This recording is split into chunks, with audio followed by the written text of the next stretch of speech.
오늘은 인생의 마라를 만났을 때, 인생의 마라를 만났을 때라는 제목으로 말씀을 증거하도록 하겠습니다. 이스라엘 백성들은 하나님의 기적적인 구원으로 출애굽에 성공했습니다. 하지만 승리의 기쁨도 잠시뿐이었죠. 모세를 따라 수르 광야로 들어가게 된 그들은 엄청난 위기를 만나게 되었습니다. 오늘 본문 22절을 보십시오.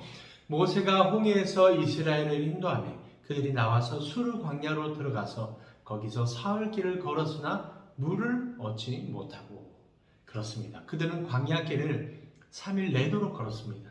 그런데 마실 물을 전혀 찾지 못하고 있었습니다. 여러분, 그것은 정말로 엄청난 위기였죠. 위기입니다. 만약 여러분이 3일 길을 걸었는데 물을 단 한 방울도 마시지 못했다면 어떻겠습니까?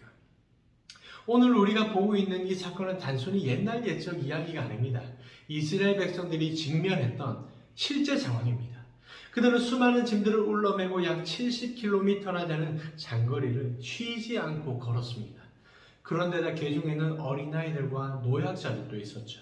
그러니 그 고통이 얼마나 배가 되었겠습니까? 그들은 고된 행군 속에서 타들어가는 목마름으로 애고 어른이고 할 것 없이 누구나 다 완전히 빈사 상태에 놓여 있게 되었던 것이죠. 저는 군 생활을 하면서 그런 경험을 가끔 해봤습니다. 보통 군인들이 행군을 하면은 20km를 기본으로 합니다. 근데 좀 더 빡세게 걸으면 한 40km를 걸어가죠. 근데 저는 거기서 20km를 더해서 무려 60km를 행군했던 적이 있습니다. 그야말로 강행군이었죠. 20kg이 훌쩍 넘는 군장을 메고 저녁 6시에 출발해서 밤새도록 걷고 또 걸었는데 훈련장에 도착해 보니까 다음날 오전 9시쯤 되었더라고요. 잠을 아예 한숨도 못 잔 채 무려 16시간 동안을 계속 걷기만 했던 것입니다. 그러니 온몸에 알이 베이고 쑤시는 것은 물론이고 한 걸음 한 걸음이 그야말로 천근만근이었습니다. 그런데 여러분, 그렇게 강행군을 하는 동안 물이 없었다면 어땠을지 상상해 보십시오. 실제로 제 동기들 중에는 수통에 물을 안 채웠다가 낭패를 보기도 했습니다. 군장이 하도 무거우니까 무게를 조금이라도 줄이겠답시고 동기 녀석들이 장계를 부렸던 것이죠. 그랬더니 어떤 친구는 행군 도중에 동기들이 물을 막 뺏어 먹는가 하면은 심하게는 탈수증에 걸려서 응급차에 실려간 친구들도 있었습니다. 그러니까 여러분, 물은 그런 거죠. 오늘날엔 물이 하도 흔해서 그 중요성을 모르고 살아갑니다만 사실상 물은 육체가 생존하는데 가장 필수적인 것입니다. 밥이나 과일이나 그 어떤 음식들보다도 훨씬 더 중요한 것. 그래서 물은 절대로 없어서는 안 돼 모든 생명체들의 필수 음식. 한마디로 생존과 직결되는 것. 그게 바로 물이죠. 그러니 오늘 본문의 이스라엘 백성들이 얼마나 고통스러웠을지 여러분 상상해 보십시오. 그들은 바다를 건너 광야까지 걸어오는데 그동안 굉장히 지치고 힘들었습니다. 수십 킬로의 거리를 3일 내내 걸었던지라 목이 타들어가 죽을 것 같은 상황이었던 거죠. 그런데 여러분, 그렇게 고생 중이었던 이스라엘 백성들에게 희망이 찾아왔습니다. 그들의 눈앞에 드디어 물이 나타났습니다. 여러분 상상해 보십시오. 그들은 3일 내내 물을 찾지 못하다가 마침내 물을 발견하게 되었습니다. 그러니까 얼마나 기뻤겠습니까? 그들은 분명 너도 나도 할 것 없이 곧바로 그 물에 활짝 달려 들어갔을 것입니다. 근데 여러분, 이게 웬일이죠? 웬일입니까? 그들은 물을 마시자마자 곧바로 그 물을 뱉어버렸습니다. 왜냐? 오늘 본문 23절 보십시오. 마라에 이르렀더니 그곳 물이 써서 마시지 못하겠으므로. 그들이 마신 물은 보통의 물이 아니라 쓴물이었습니다. 쓴물. 우리가 늘상 마시는 커피처럼 막 향기롭고 맛있게 쓴 물이 아니었습니다. 소위 부정물이나 독국물 같은 사람으로서는 도저히 마실 수 없는 그런 썩은 물이었습니다. 그래서 그들은 그곳의 이름을 괴로움, 고통, 쓰다, 그런 의미를 가진 말로 마라라고 불렀던 것이죠.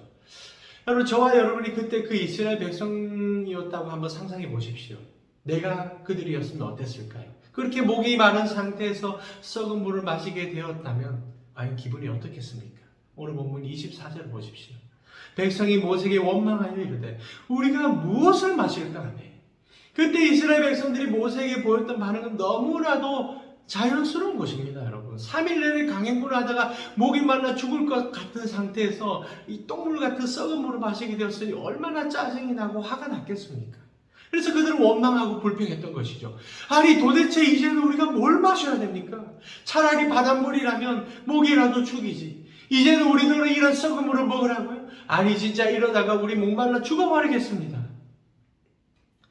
여러분 모세도 그들의 상황에 공감했던 것 같습니다. 그도 그들과 똑같은 처지에 놓여 있었던지라 하나님께 그 백성들을 살려달라고 애원하며 부르짖었습니다.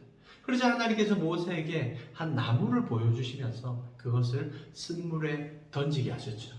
그랬더니 그들은 하나님의 놀라운 은혜를 경험하게 되었습니다. 쓴물이 단물로 변하게 되는 놀라운 기적이 일어났던 것이죠. 참고로 여러분 우리가 들고 있는 이 한글 성경에는 단물이라고 번역되어 있지만 영어 성경에는 안전한 물이라고 번역되어 있습니다. 안전한 물. 그렇다면 그 물의 이전 상태는 단순히 쓰기만 할 뿐 아니라 생명의 위협까지도 줄 수 있었던 아주 위험천만한 물이었다고도 우리가 추측해 볼 수가 있겠죠. 여하튼 하나님은 그 독극물과도 같았던 쓴물을 안전한 단물로 변화시켜 주셨습니다. 그런데 여러분 우리는 이쯤에서 한 가지 의문이 생기죠. 사실 하나님은 처음부터 그들에게 안전한 물을 주실 수도 있었습니다. 아니 3일길을 걷는 동안 지치지 말라며 그때그때 마실 물을 공급해 주실 수도 있었죠. 하지만 하나님은 그들의 갈증을 쉽게 해소해 주지 않으셨습니다. 그들이 거의 빈사 상태에 이르도록 물을 주지 않으셨고 심지어는 더럽고 위험한 물을 만나게 하시고 그러고 나서야 사람이 마실 수 있는 안전한 물로 바꿔주셨습니다. 그렇다면 여러분 한번 생각해 보십시오. 하나님께서 이왕에 마실 물을 주실 것 같았으면 진작에 그런 단물을 주실 것이지 왜 그렇게 이스라엘 백성들로 하여금 그런 고된 과정을 거치게 하시면서 먼저는 단물이 아니라 쓴물을 주셨던 것일까요? 다 같이 오늘 본문 25절을 보십시오. 좀 더 정확한 이해를 위해서 세번역 성경으로 읽어드리겠습니다. 모세가 주님께 부르짖으니 주님께서 그에게 나무 한 그루를 보여주셨다. 그가 그 나뭇가지를 꺾어서 물에 던지니 그 물이 단물로 변하였다. 주님께서 그들에게 법도와 율례를 정하여 주시고 그들을 시험하신 곳이 바로 이곳이다. 여러분 이스라엘 백성들이 경험했던 그 마라 사건은 단순히 생존의 문제가 아니었습니다. 그것은 하나님께서 내리신 일종의 시험, 테스트였죠. 그렇다면 하나님은 그들에게 과연 무엇을 시험하고자 하셨던 걸까요? 그 사건을 통해서 하나님은 어떤 테스트를 하고 싶으셨던 걸까요? 쉽게 말하자면 이런 겁니다. 자, 내가 너희에게 법도와 율례를 주었으니 어디 그것대로 하는지 한번 점검해 봐야겠구나. 자, 내가 너희에게 가르쳐준 규칙과 방식대로 너희가 나를 전적으로 믿고 따르는지 한번 확인해 봐야겠구나. 그 시험은 한마디로 믿음 테스트였습니다. 믿음 테스트. 이스라엘 백성들이 하나님을 절대적으로 믿고 있는지 점검하시려고 그들이 언제 어디서나 그 어떠한 상황 속에서도 심지어는 생존의 문제 앞에서도 하나님을 전적으로 신뢰할 수 있는지 그 믿음의 정도와 수준을 확인해 보시고자 마라를 만나게 하셨던 거죠. 하지만 아직은 역부족이었습니다. 물론 그들이 하나님을 거역하고 광야길로 완전히 떠나버린 것은 아니었지만 그들의 입술에서는 원망과 불평이 튀어나왔습니다. 아직까지는 그들의 믿음이 하나님의 기대만큼 못 미치고 있었던 것이죠. 그런데 여러분 그때 이스라엘 백성들이 어떤 자들이었는지를 기억해 보십시오. 이스라엘 백성들 그들은요 애굽 땅에 내려진 10가지 재앙들 속에서 어마무시한 기적들을 경험한 바가 있습니다. 그리고 이 마라 사건의 며칠 전에는 홍해를 건너는 엄청난 구원의 기적까지도 경험했던 사람들이죠. 그렇다면 그들은 하나님이 어떤 분이신지를 알고 그분을 전적으로 신뢰할 수 있어야만 했습니다. 하지만 인간은 망각의 동물이란 말이 있죠. 그들은 그 며칠 사이에 그 짧은 순간에 하나님이 어떤 분이신지를 망각해버렸습니다. 그런데도 여러분 그들은 죄성을 가진 인간이었습니다. 죄성을 가진 인간. 여러분 죄성을 가진 인간은 보디부터 어떤 존재입니까? 육체의 본성과 생존의 문제 앞에서 한없이 약해지고 늘 악해지는 그런 존재들이죠. 그리고 그들은 하나님이 어떠한 분이신지를 기억하고 신뢰하기보다는 당장의 현실적인 문제들에만 골몰해서 육체의 본성과 생존의 문제만을 해결하기 급급했던 것입니다. 그런데 여러분 잘 생각해 보십시오. 바로 그런 이스라엘 백성들의 모습이 곧 우리들의 모습 아닐까요?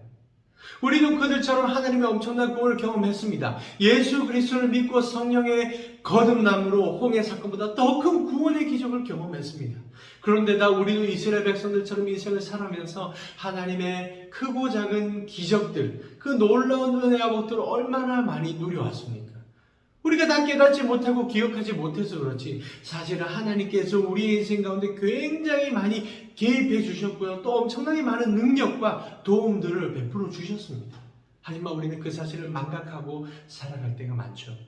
우리도 이스라엘 백성들처럼 그저 육체의 본성과 현실적인 문제들에만 골몰해서, 특히 생존의 문제들을 만나게 되면 하나님께 투덜거릴 때가 얼마나 많습니까? 근데 여러분, 우리는 그럴 때마다 기억해야 됩니다. 인생의 수많은 문제들은 그저 단순한 고난이 아니라는 사실을요. 하나님은 지금도 우리 각 사람들의 인생에 어떠한 문제들을 허락하셔서 그 시험들을 통해 저와 여러분의 믿음을 점검하고 계십니다. 그리고 그러한 시험들로 훈련을 받게 하셔서 우리의 믿음을 계속 연단해 나가십니다.